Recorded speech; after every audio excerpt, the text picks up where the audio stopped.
তো আজকে দুপুরে যা যা রান্না করব সব কিছু গুছিয়ে চলে এসেছি রান্নাঘরে রান্না করার জন্য। আর এই যে মাছগুলো সেই ছেলের জন্মদিনে এসেছিল, তো কয়েক পিস মাছ আমি ধুয়ে ফ্রিজে রেখে দিয়েছিলাম, তো আজকে বের করেছি। আজকে আলু দিয়ে একটুখানি মাছের ঝোল বানাবো। এই মোটামুটি 4 পিস মতো মাছ আছে, আর আছে হাফ মাছের মাথা। আর আজকে না ওই মাছের মাথাটা দিয়ে একটুখানি চচ্চড়ি বানাবো, তবে বেগুন ছাড়াই বানাবো।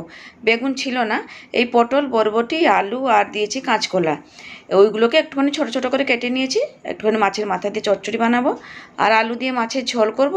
আর বরবটি দিয়েছিলাম চচ্চড়িতে, দেখলাম অল্প একটুখানি থেকে যাচ্ছে, তো ভাবলাম নষ্ট হয়ে যাবে, তাতে ভালো একটুখানি বাটা বানিয়ে ভাতের সাথে খেয়ে নেবো। আর বরবটিটাকে না যদি এরকম চিনাবাদাম দিয়ে একটুখানি ভেজে নিয়ে বাটা করা যায় না, তাহলে খেতে কিন্তু ভীষণই ভালো লাগে। তো যাই হোক, সব কিছু রান্নাবান্না করবো তার আগে আমি মাছের মধ্যে ওই নুন আর হলুদটা দিয়ে ভালো করে মেখে নিচ্ছি।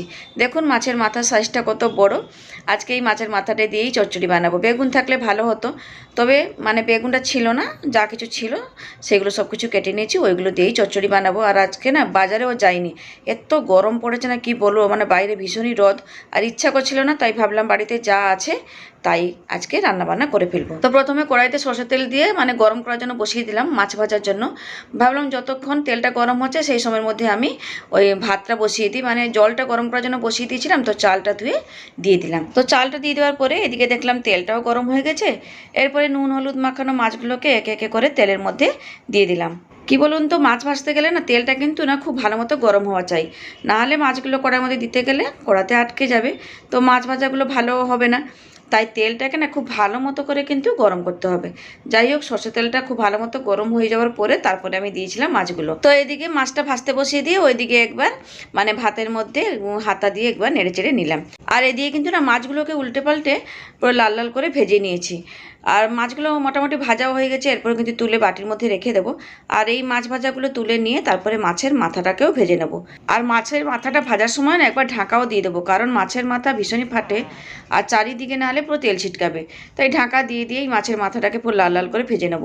আর ভাবছি আর প্রথমে না এই চচ্চড়িটা রান্না করে নেবো, কারণ এই তেলেই আমি মাছের মাথাটা ভেজেছি, ভাবলাম এই তেলেই চচ্চড়িটা রান্না করে নিই, পরে না হয় মাছের ঝোল রান্না করব। দেখুন এই দিয়ে কিন্তু মাছের মাথাটা পুরো লাল লাল করে ভাজা হয়ে গেছিলো, তুলে বাটির মধ্যে রেখে দিলাম। তো এখন এই তেলের মধ্যে প্রথমে ফোড়ন দিয়ে দেবো, শুকনো লঙ্কা, আর দেবো 5 ফোড়ন। তো এরপরে ফোড়নটাকে কিছুক্ষণের জন্য একটুখানি ভেজে নিয়ে তারপরে দিয়ে দেবো পেঁয়াজ কুচি। আমি আজকে এই চচ্চড়িটা পেঁয়াজ কাঁচা লঙ্কা এইসবই দিয়ে বানাবো, সরষে বাটা একদমই দেবো না, প্রচণ্ড গরম, তাই পুরো সাদা সিম্পলভাবে বানানোর চেষ্টা করছি। যাই হোক, তেলের মধ্যে পেঁয়াজ কুচিটা দিয়ে দেওয়ার পরে একটু নেড়ে চেড়ে দিয়ে দেবো এখন কাঁচা লঙ্কা। কাঁচা লঙ্কাটাকে একটুখানি হাতের সাহায্যে ভেঙে দিয়েছি। যাই হোক, কাঁচা লঙ্কাটা দিয়ে দিয়েছি। এবার পেঁয়াজ কাঁচা লঙ্কাটাকে একটুখানি লাল লাল করে ভেজে নেওয়ার পরে দিয়ে দেবো কেটে রাখা সবজিগুলো। আর জানেন তো, এই সবজির মধ্যে যদি একটুখানি বেগুন আর পুঁই শাক পড়তো তাহলে চচ্চড়িটা বেশ ভালো মতো জমে যেত। যাই হোক, কিছু করার নেই, এই গরমের জন্য আমি একদম বাজারে যেতে পারিনি, কিছু আনতে পারিনি। আজকে যা সব সবজিপাতি ছিল ফ্রিজে সব কিছু বের করেছি আর কেটে কুটে চচ্চড়ি বানাচ্ছি। নষ্ট হয়ে যাচ্ছিলো ফ্রিজে পড়ে পড়ে। যাই হোক, সবজিগুলোকে না প্রথমে নুন ছাড়াই একটুখানি লাল লাল করে ভেজে নিচ্ছি। তো এদিকে সবজিগুলো ভাজা ভাজা হতে থাকুক, আর সেই সময়ের মধ্যে আমি এদিকে ওই বরবটিটা ভেজে নিই।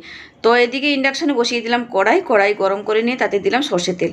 আর তেলটা গরম হয়ে যেতে দিলাম 2টো শুকনো লঙ্কা, এরপরে দিয়ে দিলাম চীনাবাদাম। বেশ, চীনাবাদাম আর শুকনো লঙ্কাটাকে একটুখানি নেড়ে চেড়ে লাল লাল করে ভেজে নিয়েছি। বাদামটা মোটামুটি ভাজা ভাজা না হওয়া পর্যন্ত আমি কিন্তু পেঁয়াজটা দিতে পারবো না, তাই প্রথমে বাদামটাকে একটুখানি ভেজে নিয়ে তারপরে দিলাম পেঁয়াজ কুচি, রসুন আর 2টো কাঁচা লঙ্কা। বেশ, সমস্ত কিছুকে এরপরে একটু লাল লাল করে ভেজে নেব। তো এদিকে ভাজাটা বসিয়ে দিয়ে আবার চলে এলাম এদিকে চচ্চড়ির জন্য যে ভাজাগুলো বসিয়েছিলাম সেই ভাজাগুলো একটুখানি নেড়ে চেড়ে দেখে নেওয়ার জন্য। তো ভাজাগুলো খুব সুন্দর লাল লাল করে ভাজা হয়ে গেছিলো। এরপরে আমি দিয়ে দিলাম পরিমাণ মতো নুন, আর দিয়ে দিচ্ছি পরিমাণ মতো হলুদের গুঁড়ো, আর দেবো একটুখানি লাল লঙ্কার গুঁড়ো, মানে ঝাল লঙ্কার গুঁড়োটা দিয়ে দিলাম। বেশ, সমস্ত কিছুকে এবারে সবজির সাথে ভালো করে মিশিয়ে টিশিয়ে নেড়ে চেড়ে নিচ্ছি। আর এরপরে না মাছের মাথাটাও দিয়ে দেবো, কারণ সবজি এমনিতেই হাফ সিদ্ধ হয়ে গেছে ওই যখন ভাজা ভাজা করছিলাম, তো ভাবলাম মাছের মাথাটা দিয়ে দিই, একবারে ভালো করে মিশিয়ে নিয়ে ঢাকা চাপা দিয়ে চচ্চড়িটা রান্না করব। আর জল দেবো না, জল ছাড়াই রান্না করব, কারণ ঢাকা দিয়ে দিয়ে রান্না করলেই এমনিতেই সবজি থেকে জলটা ছাড়বে, তাতে করেই সব কিছু সিদ্ধ হয়ে যাবে। তো ওইদিকে চচ্চড়ির মধ্যে ঢাকা দিয়ে চলে এলাম এদিকে ওই বাদাম আর পেঁয়াজ ভাজাগুলো দেখার জন্য। বেশ লাল লাল করে ভাজাও হয়ে গেছে। তো এরপরে দিয়ে দিলাম কেটে রাখা বরবটি, আর দেবো হলুদের গুঁড়ো। এখন আর নুনটা দিচ্ছি না, নুনটা একটু বাদে দেবো।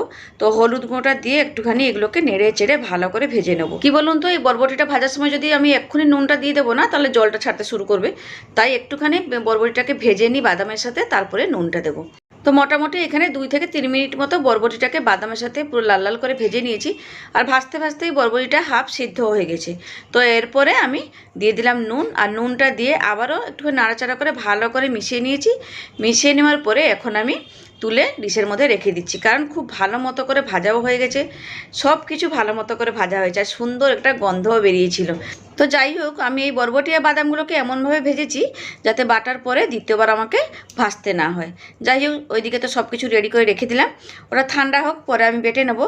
আর এদিকে আমি ঢাকাটা খুলে চচ্চড়িটা দেখে নিয়েছিলাম। চচ্চড়ি কিন্তু অলরেডি রান্না হয়ে গেছে, তবে সবজিগুলোকে একটুখানি না মানে ঘেঁটে ঘেঁটে দিচ্ছি, মানে ভেঙে দিচ্ছি। আর মাছের মাথাটাকেও একবার ভেঙে দিয়ে চচ্চড়ির সাথে মানে সবজিগুলোর সাথে ভালো করে মিশিয়ে নিচ্ছি। বেশ 2-4 মিনিট একবার ভালো করে মিশিয়ে নিয়ে তারপরে আমি নামিয়ে নেব। আর চচ্চড়িতে আমি একদম জল দিইনি, ঢাকা দিয়ে কিন্তু রান্না করেছি। আর সবজিগুলো খুব ভালো মতো সিদ্ধ হয়ে গেছে। তো যাই হোক, এদিকে তো মাছের মাথা দিয়ে চচ্চড়ি রান্না হয়ে গেছে। এরপরে কিন্তু আমি নামিয়ে নেব। আর নামিয়ে নেওয়ার পরে কড়াইটা ভালো করে ধুয়ে এরপরে কিন্তু মাছের ঝোলটা রান্না করব। তো আজকে চচ্চড়িতে কিন্তু সরষে বাটা দিইনি, তবে চচ্চড়িটা খেতে কিন্তু বেশ ভালোই লাগছিল। যাই হোক, চচ্চড়িটা তো হয়ে গেছে, নামিয়ে রেখে দিলাম। এরপরে কড়াইটা ভালো করে ধুয়ে নেব। ধুয়ে এরপরে মাছের ঝোল বসাবো।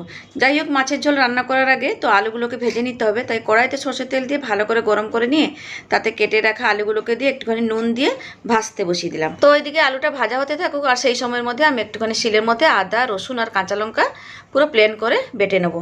আর পেঁয়াজটা আজকে আর বাটছি না, পেঁয়াজটা কেটে রেখেছি। আজকে মাছের ঝোলে ওই কাটা পেঁয়াজ দিয়েই রান্না করব।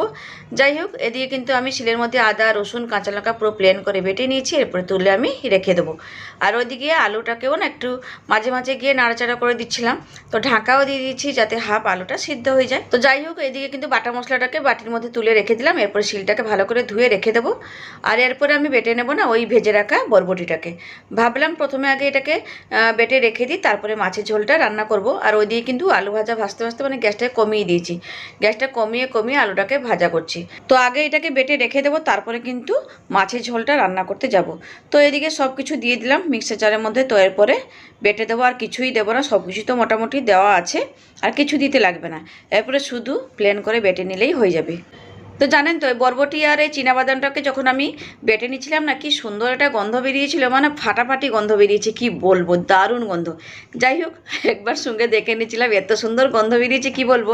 তো একবার একটুখানি নেড়ে চেড়ে মিশিয়ে নিলাম, ভালো মতো বাটা হয়নি। তো জল ছাড়া আমি বাটছি, তো তাই জন্য একটুখানি সময় লাগছে। যাই হোক, এবারে পুরো প্লেন করে বাটা হয়ে গেছে। তো এখন নামিয়ে রেখে দিলাম, পরে আমি বাটিতে ঢেলে নেবো। তার আগে এদিকে চলে এলাম আলু ভাজাটা দেখার জন্য। তো দেখুন, এদিকে আলুগুলোও পুরো লাল লাল করে ভাজা হয়ে গেছে, তুলে রেখে দিলাম। তো এরপরে মাছের ঝোল রান্না করব। তার আগে একটুখানি না তেলের মধ্যে চিনি ফোড়ন দিয়ে দিলাম। চিনিটাকে একটুখানি লাল রং ধরা অবধি ভেজে নেওয়ার পরে দিয়ে দিলাম পেঁয়াজ কুচি। আর এরপরে পেঁয়াজটাকে না 2-4 মিনিট ভালো করে ভেজে নেবো, মানে পেঁয়াজটাকে পুরো লাল হওয়া পর্যন্ত ভেজে নেবো। তারপরে দিয়ে দেবো আদা, রসুন আর কাঁচা লঙ্কা বাটাটাকে। তো এরপরে 2 মিনিট ভালো মতো করে একটুখানি ভেজে নেবো, যতক্ষণ এই আদা রসুনের কাঁচা গন্ধটা না চলে যাচ্ছে। তো এদিকে মশলাটা কষতে কষতে আমি এখানে নিয়ে নিয়েছি একটা টমেটো মাছের ঝোলে দেওয়ার জন্য। তো এখন আমি টমেটোটাকে না একটুখানি কেটে ওখানে রেডি করে নিচ্ছি। তো এইখানেই আমি দাঁড়িয়ে দাঁড়িয়ে কেটে নিলাম, কারণ না হলে এদিকে পুড়ে যাবে। যাই হোক, টমেটোগুলো কেটে নিয়েছি। আর টমেটো একটুখানি মাছের ঝোলে দিলে খেতে ভালো লাগবে। যাই হোক, কেটে নিয়ে সোজা দিয়ে দিলাম ওই পেঁয়াজ রসুনের সাথে। আর তারপরে দিলাম নুন, পরিমাণ মতো হলুদের গুঁড়ো, দিলাম একটুখানি কাশ্মীরি লাল লঙ্কার গুঁড়ো। আর যেহেতু কাঁচা লঙ্কা বেটে দিয়েছি, আর ঝাল লঙ্কার গুঁড়োটা দিলাম না। তো এরপরে সমস্ত গুঁড়ো মশলাটাকে একটুখানি পেঁয়াজ রসুনের সাথে ভালো করে নেড়ে চেড়ে ভেজে নেওয়ার পরে দিয়ে দিলাম পরিমাণ মতো জল। আর জলটা দিয়ে একটুখানি 2-4 মিনিট জন্য মশলাটাকে ভালো করে কষিয়ে নেব। তেল ছাড়া অবধি মশলাটাকে কষিয়ে নেওয়ার পরে ওই যে ভেজে রেখেছিলাম আলুগুলোকে এখন আমি দিয়ে দিচ্ছি। মোটামুটি আলুগুলো না 80% মতো সিদ্ধ হয়ে গেছে। যাই হোক, আলুগুলোকে এখন মশলার সাথে একটুখানি 2-4 মিনিট ভালো করে কষিয়ে নেওয়ার পরে দিয়ে দেবো পরিমাণ মতো জল। তো আলুটাকেও না মশলার সাথে ভালো মতো কষিয়ে নিয়েছি। দেখুন, সাইড থেকে তেলটাও ছেড়ে দিয়েছি, পুরো তেলটা ভেসে উঠেছে। তো এখন আমি দিয়ে দিলাম জল। আর জলটা দিয়ে একবার ভালো করে মিশিয়ে নিচ্ছে। নুনটাও না টেস্ট করে নিয়েছিলাম, নুনটা কম লাগছিল, তাই নুনটাও একটুখানি দিয়েও দিয়েছিলাম। তো আমি এখানে ভালো করে মিশিয়ে নিয়েছি। এরপরে ঢাকা দিয়ে রান্না করব। যাই হোক, 2-4 মিনিট ঢাকা দিয়ে রেখেছিলাম। আর মাছের ঝোল কিন্তু মানে মাছের ঝোলের আলুগুলো খুব ভালো মতো সিদ্ধ হয়ে গেছে। এরপরে আমি নামানোর আগে দিয়ে দিচ্ছি ভেজে রাখা মাছগুলোকে দিয়ে 2-4 মিনিট ভালো করে ফুটিয়ে নেব, যাতে ঝোলের সমস্ত ফ্লেভার মাছের মধ্যে চলে আসে। আর নামানোর আগে একটুখানি দিয়ে দেবো গরম মশলা গুঁড়ো, তাহলেই হয়ে যাবে। তো তো গরম মশলা গুঁড়োটা দিয়ে দেওয়ার পরে না আবার একবার ভালো করে মিশিয়ে নেবো। আর এরপরে কিন্তু গ্যাসটা বন্ধ করে দেবো। মাছের ঝোল কিন্তু রান্না হয়ে গেছে, আর কালারটা কিন্তু এখনও আসেনি। যদি কিছুক্ষণ আমি রেখে দিই তাহলে সুন্দর একটা কালার চলে আসবে। যাই হোক, এখন আমি মাছের ঝোলটাকে বাটির মধ্যে ঢেলে নিচ্ছি। তো যাই হোক, আজকে দুপুরবেলা খাওয়ার জন্য এইসব কিছু বানালাম। তো চলুন, রান্না বান্না তো শেষ করলাম, এবারে দেখিয়ে দিই আজকে কী কী রান্না করেছি। এখানে হাঁড়িতে গরম গরম ভাত আছে, আর তার সাথে এখানে আছে মাছের মাথা দিয়ে চচ্চড়ি। চচ্চড়িটা খেতে কিন্তু দুর্দান্ত হয়েছিল, আর দেখতেও দেখুন কি সুন্দর হয়েছে। আর এখানে করে রেখেছি আলু দিয়ে কাতলা মাছের পুরো লাল লাল করে ঝোল। আর এইখানে করে রেখেছি বাটা, বরবটি বাটা, যেটা গরম ভাতের সাথে মেখে খেতে না ফাটাফাটি লাগছিল। এতটাই খেতে ভালো লাগছিল, কোনো তরকারি আর খেতে ইচ্ছা করছিল না, কি বলবো বন্ধুরা। তাহলে থাকলাম।